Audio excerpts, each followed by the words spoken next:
श्रीराम जय जय राम. श्री अनंतकोटी ब्रह्मांड नायक राजाधिराज सच्चिदानंद सद्गुरु श्री ब्रह्मचैतन्य महाराज की जय. जय जय रघुवीर समर्थ. श्रीराम. श्री ब्रह्मचैतन्य गोंदवलेकर महाराज प्रवचन 31 मार्च. स्वतःला सुधारा की त्या मानाने जग सुधारेलच. आपणच काय ते सर्व करणारे अशी भावना आपण ठेवतो आणि पुढे दुःख वाटायला आले म्हणजे वाईट वाटून घेतो.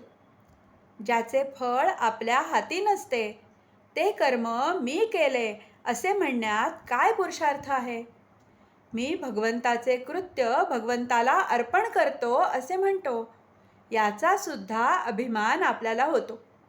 जगात सात्विक वृत्तीने वागणारे पुष्कळ असतात, पण मी करतो हा अभिमान त्यांचाही सुटत नाही.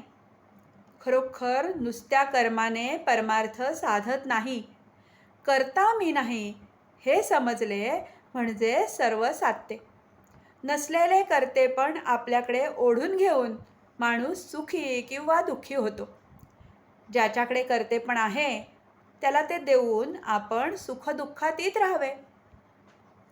खोलीतल्या खोलीत जो सुख मानून घेतो तो कैदी खरा सुखात असेल असे आपल्याला वाटते. देहाच्या पलीकडे काही नाही असे मानू लागलो आणि विषयातच सुख पाहू लागलो तर ते त्या कैद्याप्रमाणेच नाही का. पण त्याच्या पलीकडे काही आहे हे त्याला समजले नाही तोपर्यंतच हे सुख वाटेल. एकदा का बाहेरची हवा कैद्याला लागली म्हणजे तो नाही म्हणणार कैदीपणात चांगला म्हणून. त्याचप्रमाणे एकदा भगवंताच्या आनंदाची हवा लागली म्हणजे माणूस नाही विषयात राहणार. चित्त आपल्याला निर्विषय करता येणार नाही, पण ते भगवंताकडे लावता येणार नाही असे नाही. गुजार घोड्याला जसे चुचकारून घेतात तसे मनाला करावे. वृत्ती जिथे पालटायला लागते तिथे सावध राहावे. भगवंताचे स्मरण चुकले की काहीतरी अवघड वाटायला हवे. आज नको वाटणारे नामस्मरण बळजबरीने करावे म्हणजे हवेसे वाटणारे विषय जातात.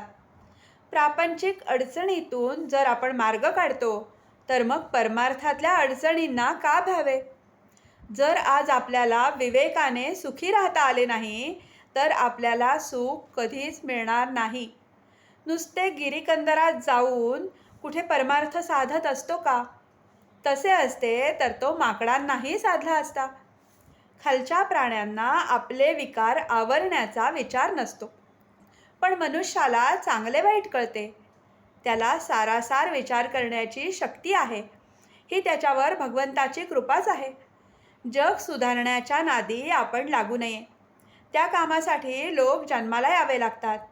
अगदी आपला मुलगा जरी झाला तरी त्याला योग्य ते सांगून पाहावे. पण मी त्याला सुधारीनच हा भ्रम नसावा.